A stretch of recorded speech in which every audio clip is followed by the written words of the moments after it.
Hello dear students, देखिए आज हम पढ़ने जा रहे हैं नोस्टॉक। ये भी एक साइनोफाइसी वर्ग का सवाल है।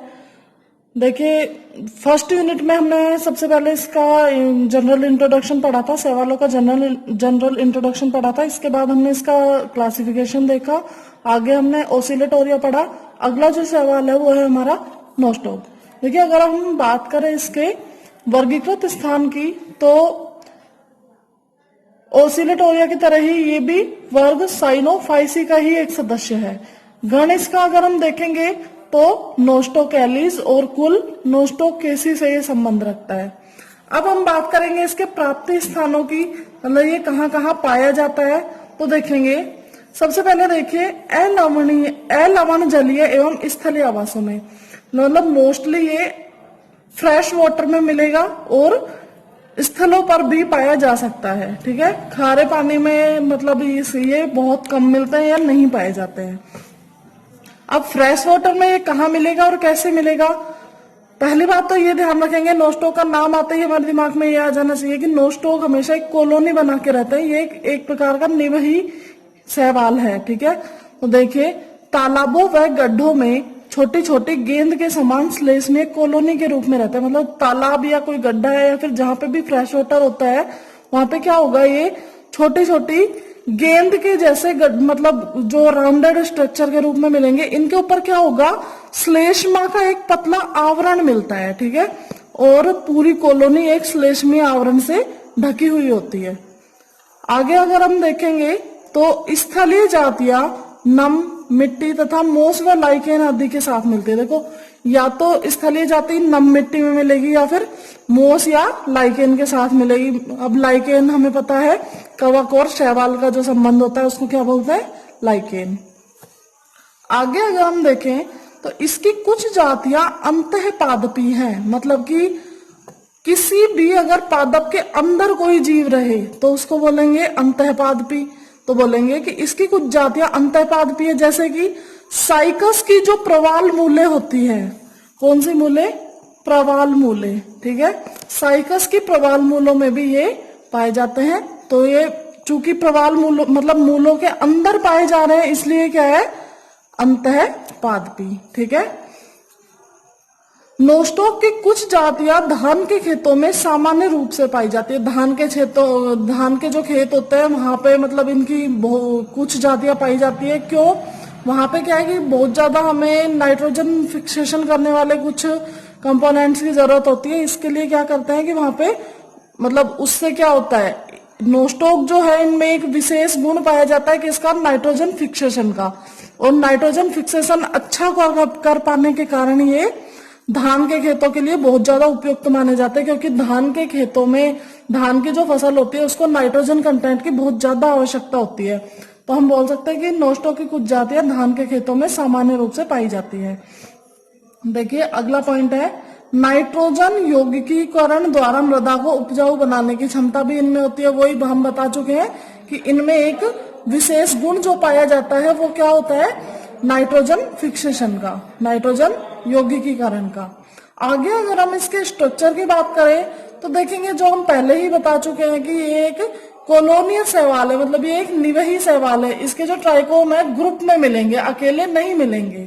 ठीक है, तो कॉलोनी जो है क्या होती है, कॉलोनी अनेक एक पंक्तिक ट्राइकोम, मतलब बहुत सारे जो एक पंक्तिक ट्राइकोम है वो सब मिलके क्या बनाते हैं, एक कॉलोनी बनाते हैं। आगे देखिए ट्राइकोम की सारी कोशिकाएं आकार व संरचना में एक जैसी होती हैं। एक ट्राइकोम अगर हम देखेंगे तो उसकी जितनी भी कोशिकाएं हैं वो आकार में और स्ट्रक्चर में एक जैसी मिलेगी। ठीक है, आगे अगर हम बात करें तो हमें देखने को मिलेगा,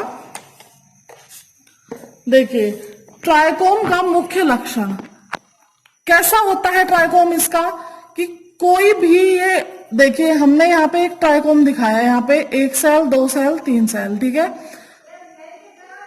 देखिए इसमें क्या होगा कि ट्राइकोम के बीच में किसी भी दो आसन्न का मतलब दो आपस में जुड़ी हुई आसन्न कोशिकाओं के बीच में क्या होगा, कॉन्ट्रैक्शन या संकुचन पाया जाता है। ये आप आसानी से देख पा रहे हैं, ये जो संकुचन है दो कोशिकाओं के बीच में ये।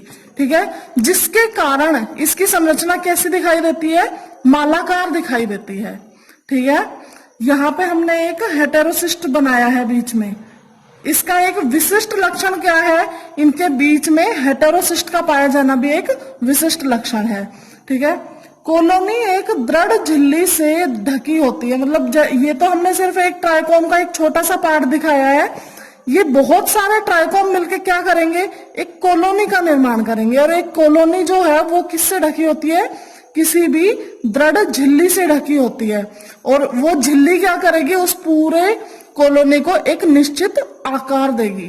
ठीक है, अब देखो इसके लाक्षणिक गुण।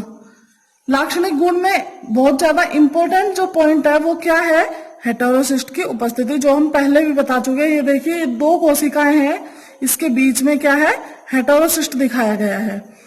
हेटेरोसिस्ट में क्या होगा, इसके दोनों सिरे पर पोर मतलब कि छिद्र पाया जाता है। ठीक है, अब अगर हम इसकी कोशिका की संरचना की बात करेंगे तो हम देखेंगे ट्राइकोम की प्रत्येक कोशिका गोल अथवा अंडाकार होती है। जैसा कि हम देख पा रहे हैं, ये ओवल शेप एक सेल है। अगर हम बात करें इसकी कोशिका भित्ति या सेल वॉल की, तो हम देखेंगे कि इसकी जो सेल वॉल है उसमें जो कंटेंट पाया जा रहा है वो क्या मिलेगा, म्यूकोपेप्टाइड, या फिर हम बोल सकते हैं म्यूकोपॉलीपेप्टाइड। अगर हम बात करें साइटोप्लाज्म की, ठीक है, तो ओसिलेटोरिया की तरह ही इसमें भी साइटोप्लाज्म क्या होगा, 2 भागों में बटा हुआ मिलेगा। परिधीय मतलब कि जो किनारे की तरफ जो साइटोप्लाज्म होगा वो क्या होगा, क्रोमोप्लाज्म होगा। और केंद्र में जो सेंटर में साइटोप्लाज्म होगा वो क्या होगा, सेंट्रोप्लाज्म होगा, जैसा कि ओसिलेटोरिया में भी हमने पढ़ा था। आगे हम देखेंगे, अगर हम बात करें क्रोमोप्लाज्म की, मतलब कि परिधीय कोशिका द्रव्य की, परिधीय साइटोप्लाज्म की, तो उसमें जैसा कि हमने बताया था कि क्रोमो वर्ड है, इसलिए हम कह सकते हैं कि इसमें क्या पाए जाते हैं, वर्णक पाए जाते हैं, पिगमेंट्स पाए जाते हैं, पिगमेंट। ठीक है, अब पिगमेंट है, इसका मतलब ये क्या करेंगे, फोटोसिंथेसिस करेंगे और उसके बाद क्या बनाएंगे, साइनोफाइसीय प्रोटीन कणिकाएं प्लस साइनोफाइसीय स्टार्च। मतलब कि फोटोसिंथेसिस के बाद ये फूड के रूप में क्या स्टोर करेंगे, साइनोफाइसीय प्रोटीन कणिकाएं या नहीं, प्लस साइनोफाइसीय स्टार्च। अगर हम आगे बात करें सेंट्रोप्लाज्म की, तो देखिए सेंट्रोप्लाज्म हम बता चुके हैं कि जो बीच में पाया जाता है साइटोप्लाज्म वो क्या है, सेंट्रोप्लाज्म। देखिए क्या होता है, ये नाभिकीय क्षेत्र में होता है, मतलब कि बीच के रीजन में होता है। अब ये भी एक कैसा है, मतलब प्रोकैरियोटिक टाइप का ही सेल वो पाया जाता है स्ट्रक्चर। तो इसमें क्या होगा, केंद्रिका और केंद्रक कला दोनों ही एब्सेंट होंगी। क्या होंगी, एब्सेंट होंगी। देखिए कोई भी आद्य प्रकार की अगर कोशिका है, मतलब कि प्रिमिटिव टाइप की कोशिका है, तो उसमें केंद्रिका और केंद्रक कला दोनों ही एब्सेंट ही रहेंगी। जैसे जैसे सेल आगे डेवलप होती जाएगी उसमें एक सुविकसित केंद्रक मिलता रहेगा, और सुविकसित केंद्रक होते ही इसमें क्या आ जाएगा, केंद्रक कला और केंद्रिका दोनों ही उपस्थित हो जाएंगी। ठीक है, बात करें हम इसके रिप्रोडक्शन की, तो यहाँ पे हम देखेंगे कि ये बहुत ज्यादा विकसित प्रकार का शैवाल नहीं है। तो हम बोल सकते हैं कि नोस्टॉक में लैंगिक जनन पूर्णतः एब्सेंट होता है। ठीक है, तो इसका मतलब फिर कुछ जो कायिक विधियां हैं उनसे इनमें रिप्रोडक्शन होगा। जैसे कि नंबर 1 हम बात करें खंडन द्वारा, फ्रेगमेंटेशन द्वारा। अगर हम इसके में देखेंगे तो क्या होगा, किसी भी रीजन से, मान लो कोई भी यांत्रिक क्षति है, मतलब किसी भी चीज से वो टूट फूट गया है, या फिर कोई भी अन्य कारण से वो ट्राइकोम अगर छोटे छोटे खंडों में टूट गया है, तो क्या होगा, प्रत्येक जो उसका टुकड़ा है वो एक नए ट्राइकोम का निर्माण कर देगा और आगे एक नई कॉलोनी का उससे निर्माण हो जाएगा। आगे अगर हम बात करें दूसरे मेथड की, तो वो होगा हार्मोगोनिया द्वारा।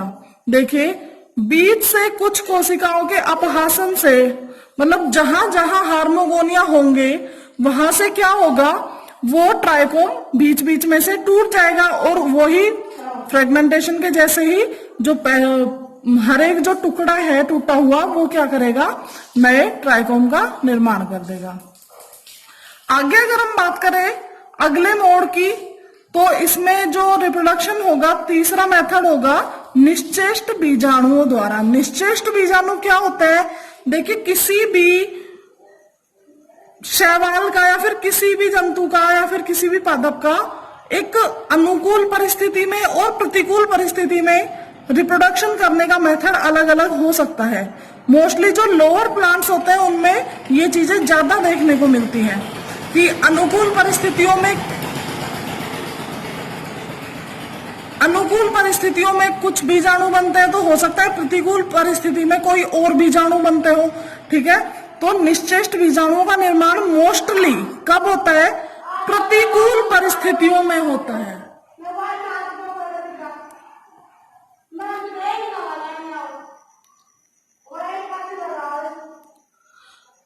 निश्चेष्ट बीजाणुओं का निर्माण होता है प्रतिकूल परिस्थितियों में। मतलब कि क्या होगा, जैसे ही उसको लगने लगेगा कि कुछ प्रतिकूल परिस्थितियां हैं, तो उसमें से कुछ कोशिकाएं क्या करेंगी, फूड मटेरियल का स्टोरेज करना स्टार्ट कर देंगी। और जैसे ही वो फूड मटेरियल स्टोर करने लगेंगी, उनकी भित्तियां क्या हो जाएंगी, मोटी हो जाएंगी।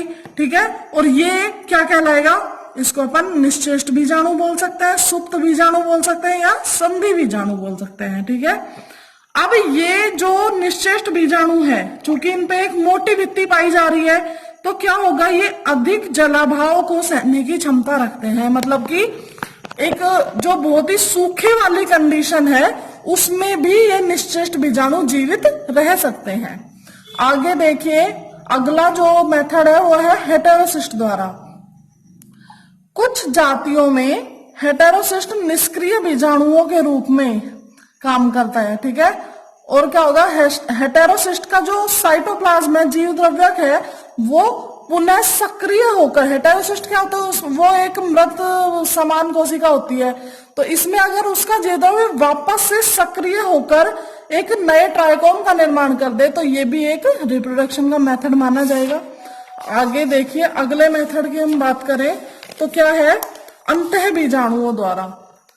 हेटेरोसिस्ट की अंतर वस्तुएं विभाजित होकर अंतः बीजाणु बनाते। कोई भी हेटेरोसिस्ट है, उसके अंदर जो भी अंतर वस्तुएं हैं, वो अगर विभाजित होके कुछ बीजाणुओं का निर्माण कर ले, तो वो क्या कहलाएंगे, अंतः बीजाणु कहलाएंगे। अब क्या होगा, वो अंतः बीजाणु हेटेरोसिस्ट के अंदर बन चुके हैं। ठीक है, क्योंकि वो उसकी अंतर वस्तुओं से बने हैं। अब देखिए क्या होगा, हेटेरोसिस्ट की भित्ति का क्या होगा, विमोचन। मतलब कि हेटेरोसिस्ट की भित्ति फटेगी और उसमें से अंतः बीजाणु बाहर आएंगे। अंतः बीजाणु बाहर आएंगे, उसके बाद ये अंकुरित हो जाएंगे और नए ट्राइकोम का निर्माण कर देंगे। अगले शैवाल की बात करेंगे हम अगली वीडियो में। Thank you.